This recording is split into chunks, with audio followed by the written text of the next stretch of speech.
Hello दोस्तों, नमस्कार, good morning. आप सभी का स्वागत है आप सभी के अपने यूट्यूब चैनल परीक्षा की शिक्षा में एक बार फिर से। तो मैं आशा करता हूँ आप सभी अच्छे होंगे, आपकी जो तैयारी है बढ़िया तरीके से चल रही है। तो जो बच्चा क्लास में फर्स्ट टाइम है, जो पहली बार आए हैं हमारे चैनल पर, देखिए बीएड प्रवेश 2023 की जो आपकी तैयारी है रेगुलर बेसिस पर करवाई जा रही है। तो जिसे भी अपनी तैयारी कंप्लीट करना चाहते हैं चैनल को सब्सक्राइब करके हमारे साथ जुड़ जाइए। साथ में जो बेल आइकन है उसको प्रेस कर लिए और जो नोटिफिकेशन आते हैं उसको ऑल कर लीजिए, ठीक है। क्लास का समय देखिए, आपको जो है इस टाइम पर सुबह 11 बजे आपको देखिए जीके की क्लास करवाई जाती है हमारे चैनल पर। इसके बाद देखिए दोपहर को 2 बजे जो है आपको देखिए रीचिंग की क्लास करवाई जाती है। उसके बाद जो शाम को 4 बजे जो है कला की क्लास करवाई जाती है साथियों। उसका जो हिंदी की क्लासेस आती है देखिए शाम को 7 बजे हमारे चैनल पर जो है करवाई जाती है। तो जो टाइमिंग है इसी टाइमिंग पर आपको जो है क्लासेस में आना है और क्लास को अटेंड करना चाहते हो, ठीक है। ठीक, अगर पीडीएफ की बात करें, नोट्स की बात करें, तो देखिए हमारा टेलीग्राम का चैनल है परीक्षा की शिक्षा नाम का, आप वहाँ से जाइए, डिस्क्रिप्शन में इसका लिंक दिया गया है, वहाँ पे जाइए, टेलीग्राम चैनल से जुड़िए। वहाँ पे देखिए इसका जो पीडीएफ है वो मिल जाएगा। क्लास का जो अपडेट होता है, नोटिफिकेशन होता है, वो आपको वहाँ पे मिल जाएगा, ठीक है साथियों। उसी के नीचे देखेंगे तो हमारे इंस्टाग्राम का भी पेज देगा, तो आप हमें इंस्टाग्राम पे भी फॉलो कर लेंगे। कुछ भी डाउट हो, कुछ भी प्रश्न हो, कुछ भी क्वेरी हो, तो देखिए हमें या तो डाउट सेक्शन पर हमें पूछ सकते हैं। परीक्षा के शिक्षण जो टेलीग्राम चैनल है यहाँ पे आपका जो डाउट सेक्शन वहाँ पे आप हमें पूछ सकते हैं, या तो देखिए इंस्टाग्राम पर हमें डीएम करके पूछ सकते हैं, ठीक। तो चलें क्लास स्टार्ट करें। स्टार्ट करने से पहले जिसने क्लास को अभी तक लाइक नहीं किया, क्लास को लाइक कर दीजिए। एक लाइक करना है आपको और क्लास को अपने दोस्तों के साथ शेयर करना है, ठीक। तो चलें क्लास स्टार्ट करेंगे। देखिए जीके जीएस की प्रैक्टिस सेट की क्लास है। ध्यान से एक क्वेश्चन को देख के बताते हुए चलेंगे सही उत्तर का। पहला क्वेश्चन देखेंगे क्या पूछा गया, आपके सामने आ गए हैं क्वेश्चन, आंसर देना स्टार्ट कर दीजिए अभी लोग, ठीक है। पहला क्वेश्चन दिया गया है, कितने रीजनल समिति द्वारा national council of teachers education कार्य करते हैं, बताइए।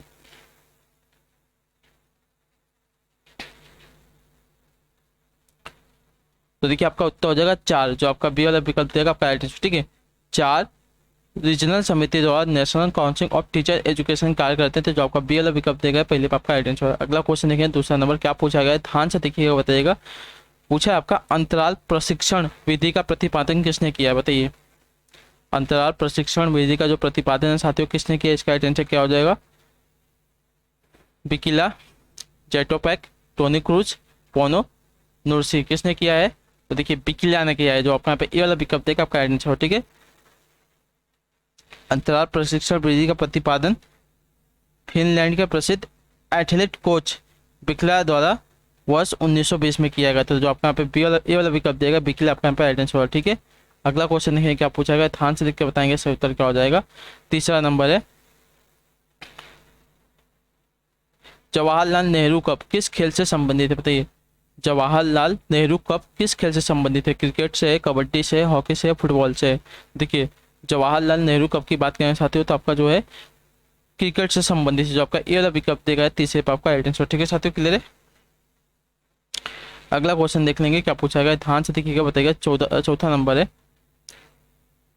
किसी प्रक्रिया की धुरी समतल पर सदैव कौन सा कोण बनाती है, बताइए।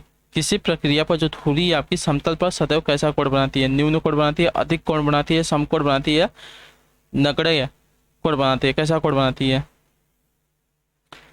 देखिए किसी प्रक्रिया पर जो आपकी धुरी है समतल पर हमेशा आपका देखिए सदैव जो है समकोण बनाएगी, तो जो आपका यहाँ पे सी वाला विकल्प देगा समकोण आपका यहाँ पर राइट आंसर, ठीक है साथियों, क्लियर है। अगला क्वेश्चन देखिए आपका पांचवा नंबर, ध्यान से देख के बताएंगे राइट आंसर क्या पूछा गया आपका, शरीर में लंबी हड्डियों का कार्य क्या है, बताइए। शरीर में लंबी हड्डियों का कार्य क्या होता है, ताकत देना होता है, सुरक्षा होता है, लीवर का कार्य करना होता है, या मांसपेशियों को धरातल देना होता है, क्या होता है।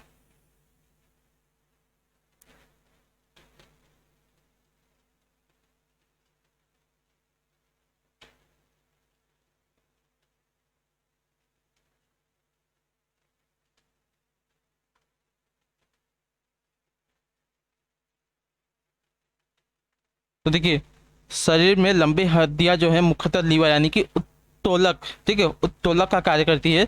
शरीर की अन्य विभिन्न प्रकार की अस्थियां देखिए सुरक्षा, संतुलन तथा सभी कठिन कार्यों के क्रियान्वयन में सहायता करती हैं। तो जो आपके यहाँ पे सी वाला विकल्प देगा आपका राइट आंसर। शरीर में जो आपकी लंबी हड्डियां होती हैं लीवर का कार्य करती हैं, ठीक है, यानी कि उत्तोलक का कार्य करती हैं। बाकी जो हड्डियां होती हैं और शरीर को देखिए सुरक्षा का प्रदान करती है। तो जो आपका सी वाला विकल्प देगा 5 रुपये आपका आइटम छोड़। ठीक है, अगला क्वेश्चन है 6 नंबर। ध्यान से देखिए क्या पूछा गया है, भारत में सबसे बड़ा इंडोर स्टेडियम कौन सा है, बताइए।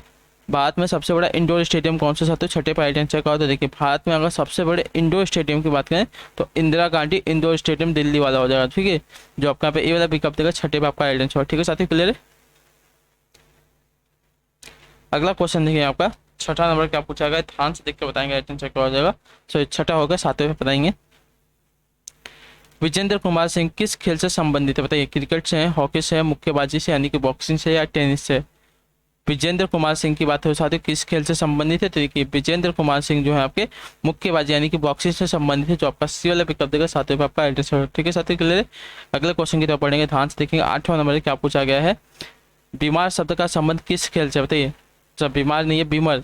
बीमर शब्द का जो संबंध साथियों किस खेल से है? क्रिकेट से है, निशानेबाजी से, टेनिस से, कुश्ती से।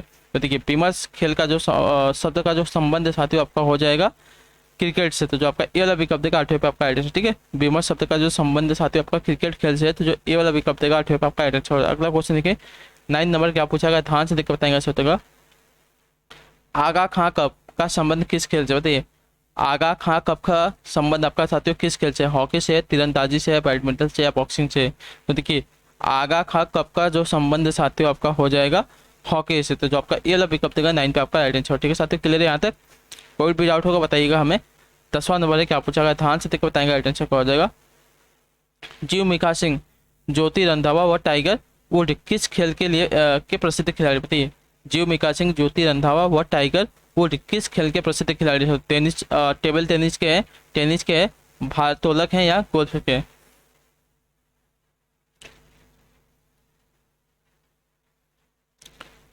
जीव मिखा सिंह, ज्योति रंधावा व टाइगर वुड किस खेल के प्रसिद्ध खिलाड़ी है? तो देखिए गोल्फ के, जो आपका यहाँ पे टी वाला पिकअप दिया गया है 10वें पे आपका एड्रेस है। ठीक है साथियों, क्लियर है। अगला क्वेश्चन देखिए आपका 11 नंबर क्या पूछा गया, ध्यान से देखकर बताएंगे, राइट आंसर क्या हो जाएगा। महावीर जैन, ठीक है, महावीर ने जैन संघ की स्थापना कहाँ की थी, बताइए। महावीर ने जैन संघ की जो स्थापना साथियों कहाँ पर की थी? कुंडग्राम में की थी, वैशाली में की थी, पावापुरी में की थी, और बनारसी में की थी। कहाँ की थी? तो देखिए पावापुरी में की थी। जो आपका सी वाला विकल्प देगा 11 पे आपका एड्रेस। ठीक है साथियों, क्लियर है। महावीर ने जैन संघ की जो स्थापना आपके देखिए पावापुरी में की थी। ठीक, अगला क्वेश्चन देखिए आपका 12 नंबर है, ध्यान से देखकर बताएंगे श्रोता का। किसी विदेशी दूत ने अपने को भागवत घोषित किया था, बताइए। किस विदेशी दूत ने अपने को, मतलब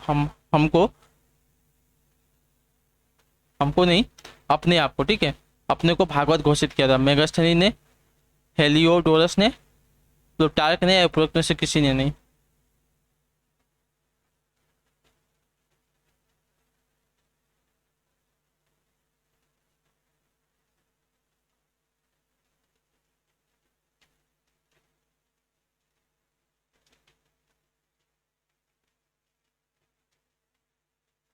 तो देखिए आपका उत्तर हो जाएगा साथियों हेरियोडोरस ने। ठीक है, हेरियोडोरस ने अपने आप को देखिए भागवत घोषित किया था। जो आपका पे पीएल विकल्प देगा आपका पे राइट आंसर। ठीक है साथियों, क्लियर है। अगला क्वेश्चन देखिए आपका 13 नंबर क्या पूछा गया, ध्यान से देखकर बताएंगे उत्तर का हो जाएगा। वैदिक कालीन लोगों ने सर्वप्रथम किस धातु का प्रयोग किया था, बताइए। लोहे का, कांच का, तांबा का, सोने का? वैदिक कालीन लोगों ने सर्वप्रथम किस धातु का प्रयोग किया था साथियों, इसका राइट आंसर क्या हो जाएगा? तो देखिए तांबा का। जो आपका सी वाला विकल्प देगा 13 पे आपका राइट आंसर। ठीक है, अगला क्वेश्चन देखिए आपका 14 नंबर क्या पूछा गया, ध्यान से देखकर बताएंगे इसका उत्तर क्या हो जाएगा। हल संबंधी अनुष्ठान, ठीक है, अनुष्ठान का पहला व्याख्यात्मक वर्णन कहाँ से मिला, बताइए। हल संबंधी अनुष्ठान का पहला व्याख्यात्मक जो वर्णन है साथियों कहाँ से मिला है? गोपत ब्राह्मण से, शतपथ ब्राह्मण से, ऐत्रेय ब्राह्मण से, या पंचविश ब्राह्मण से? कहाँ से? देखिए आपका शतपथ ब्राह्मण से। ठीक है, हल संबंधी अनुष्ठान का पहला आपका देखिए व्याख्यात्मक जो वर्णन है साथियों आपका शतपथ ब्राह्मण में मिला है। तो जो आपका बी वाला विकल्प देगा आपका राइट आंसर हो जाएगा। ठीक है साथियों, क्लियर है।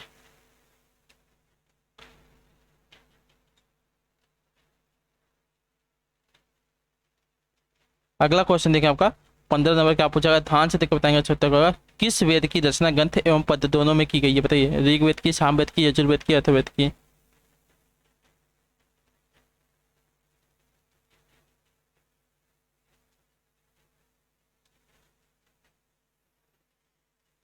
तो देखिए यजुर्वेद की, ठीक है, जो आपका सी वाला विकल्प देगा आपका आइडेंटिटी, ठीक है। इसकी जो रचना साथियों गद्य एवं पद्य दोनों में की गई है, तो जो आपका यहाँ पे सी वाला विकल्प देगा आपका यहाँ पे आइडेंटिटी, ठीक है। अगला क्वेश्चन देगा आपका 60 नंबर, ध्यान से देखकर बताएंगे क्या पूछा गया है। कीमत तथा मात्रा दोनों अनिर्धारित होते हैं, बताइए। कीमत तथा जो मात्रा है दोनों अनिर्धारित होते हैं शुद्ध प्रतियोगिता में, पूर्ण प्रतियोगिता में, या एकाधिकार में, या द्विपक्षीय अधिकार में, किस में?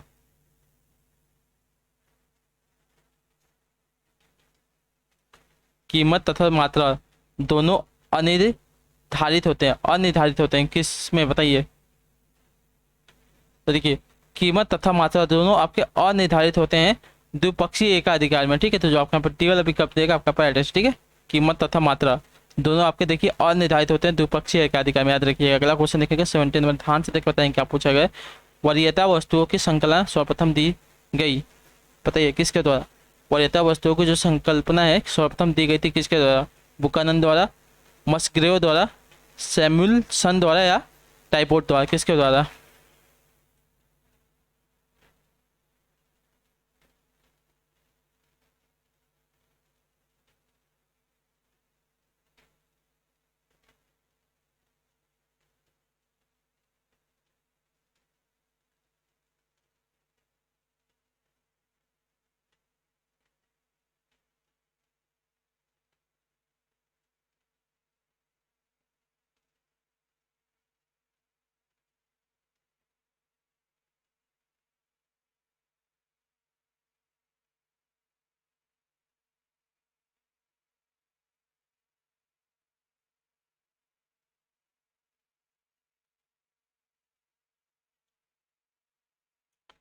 तो वरीयता वस्तुओं की जो संकल्पना है सर्वप्रथम देखिए आपकी दी गई थी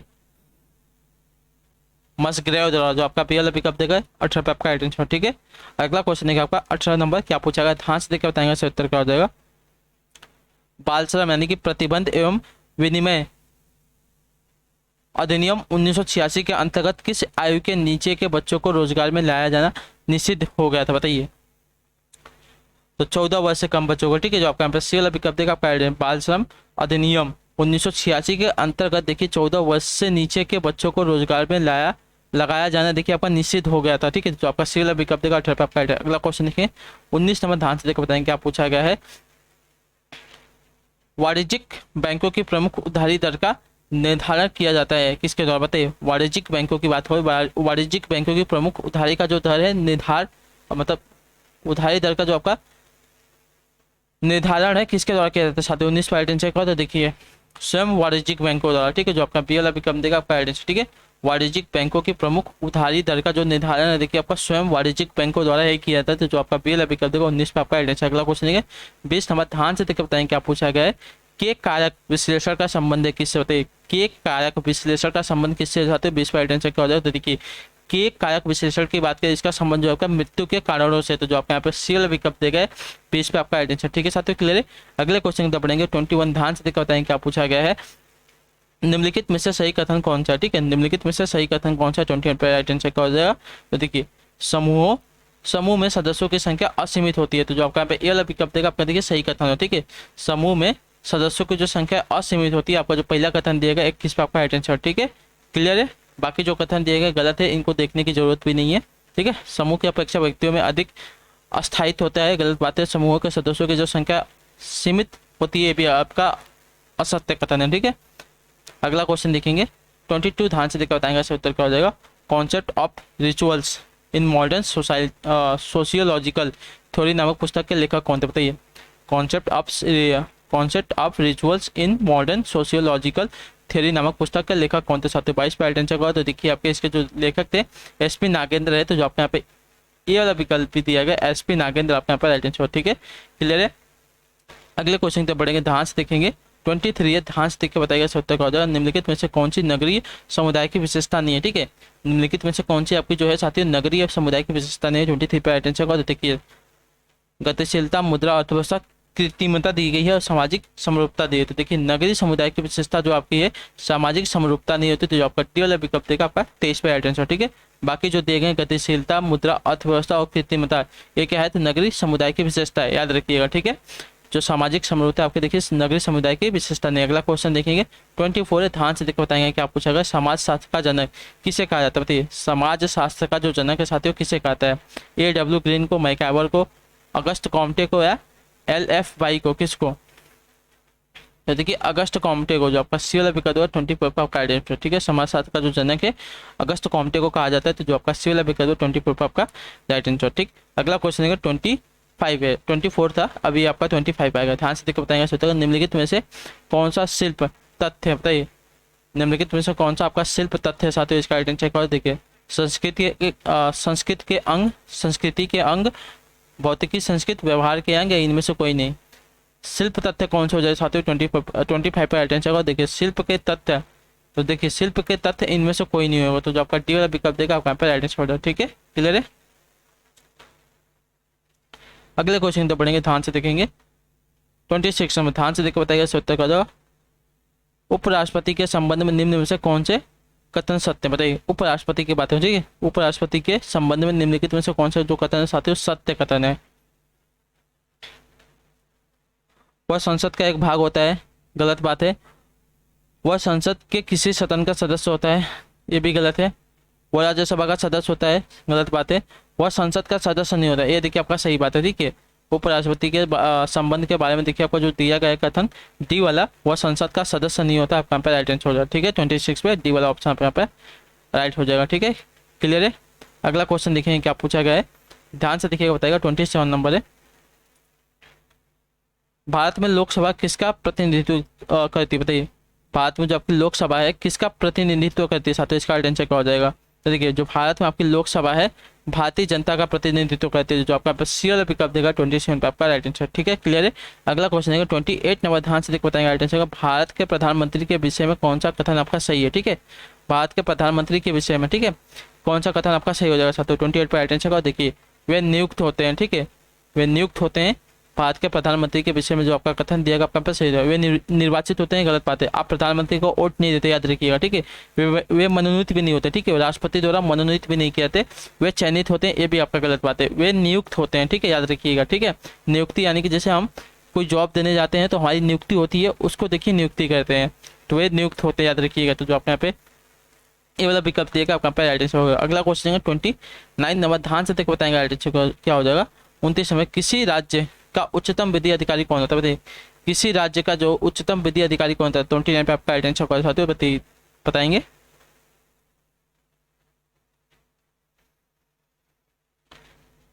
तो देखिए किसी राज्य का जो उच्चतम विधि अधिकारी होता है आपका देखिए एडवोकेट जनरल होता है, जो आपका यहाँ पे बी वाला विकल्प देगा 29 पे आपका आइडेंटिटी, ठीक है। क्लियर है। अगले क्वेश्चन तो पढ़ेंगे, ध्यान से देखकर बताएंगे। 30 नंबर है, क्या पूछा गया राष्ट्रीय विकास परिषद की अध्यक्षता कौन करता है बताइए। राष्ट्रीय विकास परिषद की जो अध्यक्षता है साथियों कौन करता है, इसका आइडेंटिटी क्या होता है। देखिए राष्ट्रीय विकास परिषद की जो अध्यक्षता है भारत का प्रधानमंत्री करता है, तो जो आपका ए वाला विकल्प देगा 30 पे आपका आइडेंटिटी, ठीक है। भारतीय राष्ट्रीय विकास परिषद की, ठीक है, राष्ट्रीय विकास परिषद की जो अध्यक्षता है भारत का प्रधानमंत्री करता है, तो जो ए वाला विकल्प देगा 30 पे आपका आइडेंटिटी। अगला क्वेश्चन देंगे 31 है, ध्यान से देखकर बताएंगे आइडेंटिटी क्या हो जाएगा। भारत का प्रथम कंप्यूटरीकृत डाकघर कहाँ है बताइए। भारत का प्रथम कंप्यूटरीकृत डाकघर कहाँ है। नई दिल्ली, कोलकाता, मुंबई, चेन्नई, कहाँ पर स्थित है। तो देखिए भारत का प्रथम कंप्यूटरीकृत जो डाकघर है साथियों आपका है नई दिल्ली में, तो जो आपका ए वाला विकल्प देगा आपका राइट आंसर, ठीक है। भारत का प्रथम कंप्यूटरीकृत डाकघर जो आपका नई दिल्ली में स्थित है, जो आपका ए वाला विकल्प है 31 पे आपका राइट आंसर, ठीक है। क्लियर है।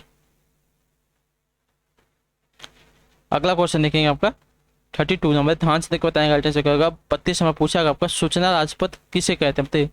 सूचना राजपथ किसे कहते हैं। ईमेल को कहते हैं, सेल्युलर फोन को कहते हैं, इंटरनेट को कहते हैं, या कंप्यूटर को कहते हैं। देखिए सूचना राजपथ आपको कहा जाता है इंटरनेट को, तो जो आपका यहाँ पे सी वाला विकल्प देगा 32 पे आपका आइडेंटिटी, ठीक है। क्लियर है। अगला क्वेश्चन देखिए 33 नंबर, क्या पूछा गया ध्यान से देखकर बताइएगा। 33 नंबर, भारत में सर्वप्रथम चेन्नई में प्रकट होने वाला कंप्यूटर वायरस कौन सा था बताइए। भारत में सर्वप्रथम चेन्नई में प्रकट होने वाला देखिए कंप्यूटर वायरस कौन सा था। देखिए आपको एक क्वेश्चन के साथ यहाँ पे आपके 2 क्वेश्चन तैयार हो गए। भारत में देखिए आपसे क्वेश्चन क्या पूछ सकते हैं यहाँ पे 2 क्वेश्चन। भारत में सर्वप्रथम जो है कंप्यूटर वायरस कहाँ प्रकट हुआ था, तो देखिए इसमें क्वेश्चन में बता दें कि आपका जो भारत में सर्वप्रथम चेन्नई में प्रकट होने वाला कंप्यूटर वायरस कौन सा था, ठीक है। तो आप पूछना है कि आप कंप्यूटर वायरस कौन सा था हमको। सबसे पहले प्रकट कहाँ हुआ था हमको पता चलेगा चेन्नई में हुआ था, लेकिन कौन सा था वो देखिए अभी आपको बताना है। तो वो आपका देखिए आपका सी ब्रेन था, ठीक है, जो आपका डी वाला विकल्प देगा आपका आंसर हो जाएगा। ठीक, भारत में सर्वप्रथम चेन्नई में प्रकट होने वाला जो आपका कंप्यूटर वायरस था सी ब्रेन था, तो जो आपका डी वाला विकल्प देगा 32-33 पे आपका आंसर होगा। ठीक, नेक्स्ट देखेंगे आपका 34 नंबर, ध्यान से देखकर बताएंगे सही उत्तर का। साइबराबाद, साइबराबाद किस भारतीय शहर का उपनाम है बताइए। साइबराबाद यानी कि सिलिकॉन सिटी की बात कर रहे हैं, नहीं सिलिकॉन सिटी तो आपको देखिए बेंगलोर का आता है, साइबराबाद ठीक है ये आपका अलग है। साइबराबाद किस भारतीय शहर का उपनाम है साथियों, तो देखिए साइबराबाद जो है आपका हैदराबाद का नाम है, तो जो आपका पी वाला विकल्प देगा आपका आइडेंटिटी। बेंगलोर का देखिए आपका सिलिकॉन सिटी नाम है, याद रखिए। ठीक है, अगला क्वेश्चन देखिए आपका क्या पूछा गया, ध्यान से देखकर बताएंगे। 35 नंबर है, निम्न में से कौन सी इनपुट इकाई है, ठीक है, माउस कीबोर्ड स्कैनर या इससे भी। इनपुट डिवाइस की बात करें तो देखिए माउस कीबोर्ड स्कैनर सभी के सभी आपके देखिए इनपुट डिवाइस होते हैं, जो आपका टी वाला विकल्प देगा 35 में आपका राइट आंसर। अगला क्वेश्चन 36 नंबर है, ध्यान से देख के बताएंगे राइट आंसर का। सितारा देवी का संबंध शास्त्रीय नृत्य की किस शैली से बताइए। सितारा देवी का जो संबंध साथियों शास्त्रीय नृत्य की किस शैली से, इसका राइट आंसर क्या तरीके। सितारा देवी का जो संबंध है शास्त्रीय नृत्य की कथक शैली से, तो जो आपका यहाँ पे बी वाला विकल्प देगा 36 पे आपका राइट आंसर। ठीक है, नेक्स्ट देखते हैं आपका 37, ध्यान से देखकर बताएंगे राइट आंसर का। पूछा गया आपका यामिनी कृष्णमूर्ति का संबंध किस शास्त्रीय नृत्य से बताइए। यामिनी कृष्णमूर्ति का जो संबंध साथियों किस शास्त्रीय नृत्य से, भरतनाट्यम से, कथकली से, ओडिसी से या कुचिपुड़ी से। तो देखिए कुचिपुड़ी से, जो आपका डी वाला विकल्प है 37 पे आपका राइट आंसर। ठीक है, यामिनी कृष्णमूर्ति का जो संबंध है कुचिपुड़ी शास्त्रीय नृत्य शैली से, तो जो आपका डी वाला विकल्प है 37 पे आपका राइट आंसर। अगला क्वेश्चन है 38 नंबर, ध्यान से देखकर बताएंगे राइट आंसर क्या पूछा गया आपका। लीला सैमसंग का संबंध किस शास्त्रीय नृत्य शैली से बताइए। लीला सैमसंग का जो संबंध है आपके साथियों किस शास्त्रीय नृत्य शैली से, 38 पे अटेंड चेक और देखिए आपका हो जाएगा भरतनाट्यम से। ठीक है, बहुत ही इंपॉर्टेंट जो सब क्वेश्चन है, इसको चाहिए तो आप लोग देखिए नोट करते जाइए या तो याद करते जाइए, बहुत ही इंपॉर्टेंट है, आपसे पूछा जाता है एग्जाम में। ठीक है, शास्त्रीय नृत्य के बारे में जो आपको पूछा जाता है तो याद रखिए। लीला सैमसंग का जो संबंध है आपका देखिए भरतनाट्यम शास्त्रीय नृत्य शैली से, तो जो आपका ए वाला विकल्प है 38 पे आपका अटेंशन। अगला क्वेश्चन 39 में, ध्यान से देख बताएंगे अटेंशन क्या पूछा गया आपका। प्रियंवदा मोहंती का संबंध किस शास्त्रीय नृत्य कला से बताइए। प्रियंवदा मोहंती का संबंध आपका देखिए किस शास्त्रीय नृत्य शैली से साथियों 39 में आपका आइडेंटिटी का देखिए ओडिसी से। ठीक है, प्रियंवदा मोहंती की बात करें, इनका जो संबंध आपका देखिए ओडिसी शास्त्रीय नृत्य शैली से, तो जो आपका यहाँ पे सी वाला विकल्प 39 पे आपका आइडेंटिटी। अगला क्वेश्चन है 40 नंबर, ध्यान से देखकर बताएंगे आइडेंटिटी का हो जाएगा मृणालिनी, अच्छा मृणालिनी साराभाई का संबंध किस शास्त्रीय नृत्य शैली से कला से बताइए। मृणालिनी साराभाई का संबंध किस शास्त्रीय नृत्य कला से साथियों 40 पे आइडेंटिटी का देखिए आपका हो जाएगा कथकली से, जो आपका पे ये वाला विकल्प देगा आपका आइडेंटिटी। ठीक है, क्लियर है। अगला क्वेश्चन 41, ध्यान से देखकर बताएंगे आइडेंटिटी का। संविधान सभा में किस प्रांत के प्रतिनिधित्व सर्वाधिक थे बताइए। संविधान सभा में किस प्रांत के प्रतिनिधित्व जो है साथियों सर्वाधिक थे, इसका आइडेंटिटी हो जाएगा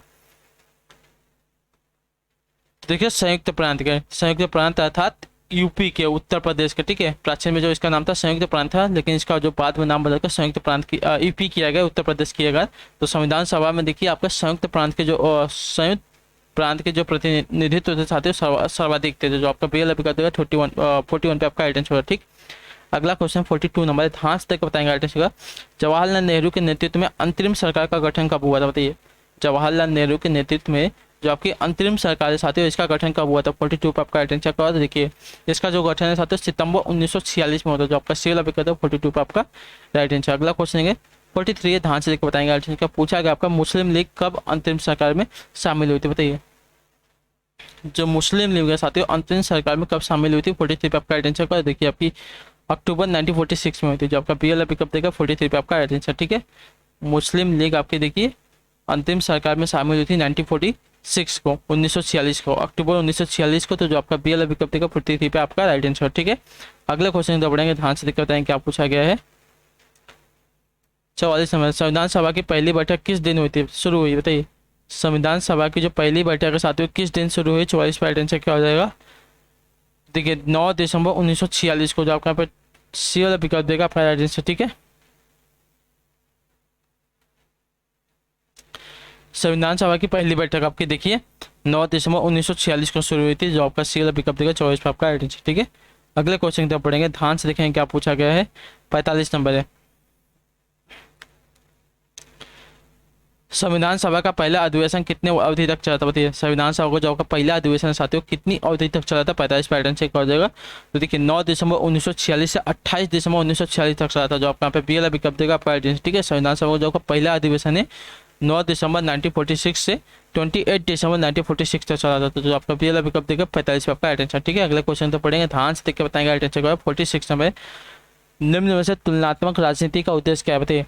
निम्न में से तुलनात्मक राजनीति का जो उद्देश्य साथियों क्या है, इसका आइडेंटिटी क्या हो जाएगा। तो देखिए तुलनात्मक राजनीति का जो उद्देश्य होता है साथियों, दार्शनिक लक्ष्य होता है, वैज्ञानिक लक्ष्य होता है, शासन नीति के प्रयोग का लक्ष्य होता है। तो ये उपयुक्त रूप से जो सभी के सभी तरीके आपका पर आइडेंटिटी। ठीक है, तुलनात्मक राजनीति का जो उद्देश्य होता है, दार्शनिक लक्ष्य, वैज्ञानिक लक्ष्य, शासन नीति के प्रयोग का लक्ष्य, ये सभी के सभी होते हैं। तो जो आपका डी वाला विकल्प है 46 पे आपका आइडेंटिटी। ठीक है, अगले क्वेश्चन तो पढ़ेंगे, ध्यान से देखें। 47 नंबर क्या पूछा गया है, व्यक्तिवाद व समाजवाद में किस प्रकार का संबंध बताइए। व्यक्तिवाद व समाजवाद में किस प्रकार का संबंध है साथियों। 47 पे आइडेंटिटी क्या हो जाएगा। तो देखिए व्यक्तिवाद और समाजवाद में परस्पर आपका देखिए विरोध का संबंध है, तो जो आपका यहाँ पे डी वाला विकल्प देखिए 47 पे आपका आइडेंटिटी जानी दुश्मन है। ठीक है, व्यक्तिवाद और समाजवाद एक दूसरे के देखिए जानी दुश्मन यानी कि परस्पर विरोध का संबंध है, जो आपका यहाँ पे डी वाला विकल्प देगा 47 पे आपका आइडेंटिटी। ठीक है, अगले क्वेश्चन तो पढ़ेंगे 48 नंबर, ध्यान से देखकर बताएंगे क्या पूछेगा। सभी कुछ राज्य के अंदर है, राज्य के विरुद्ध या बाहर कुछ भी नहीं, किसने कहा है बताइए। सभी कुछ जो है राज्य के अंदर है, राज्य के विरुद्ध या बाहर कुछ भी नहीं, यह किसने कहा है साथियों। 48 पे आइडेंटिटी चेक और दिया देखिए आपका मुसोलिनी ने कहा है, जो आपका यहाँ पर टी वाला विकल्प देगा 48 पे आपका आइडेंटिटी। ठीक है, अगला क्वेश्चन देखें 49 नंबर क्या पूछा गया, ध्यान से देखकर बताएंगे सोचेगा। संयुक्त राष्ट्र संघ की सुरक्षा परिषद में कितने सदस्य अस्थायी हैं बताइए। संयुक्त राष्ट्र संघ की सुरक्षा परिषद में कितने सदस्य जो है साथी आपके अस्थायी सदस्य हैं। 49 पे आपका आइडेंटिटी चेक हुआ, तो देखिए 10 सदस्य, जो आपका यहाँ पर सी वाला विकल्प देगा 49 पे आपका। संयुक्त राष्ट्र संघ की सुरक्षा परिषद में देखिए आपके कुल 10 सदस्य जो आपके अस्थायी सदस्य, तो जो सी वाला विकल्प है 49 पे आपका राइट आंसर। अगला क्वेश्चन 50 नंबर है, ध्यान से देखकर बताएंगे राइट आंसर। 10वां नंबर है, केस पद्धति किस देश की देन है बताइए। केस पद्धति जो है साथियों किस देश की देन है, अमेरिका की, भारत की, इंग्लैंड की, फ्रांस की। तो देखिए केस पद्धति जो है आपकी अमेरिका देश की देन है, तो जो आपका यहाँ पे ए वाला विकल्प देगा आपका आइडेंटिटी। ठीक है, केस पद्धति आपकी देखिए अमेरिका देश की देन है, तो जो आपका ए वाला विकल्प देगा 50 पे आपका राइट आंसर। ठीक है साथियों, तो इसी के साथ जो आपकी क्लास है आज की जीके जीएस की यहाँ पे आज की देखिए आपकी कंप्लीट होती है।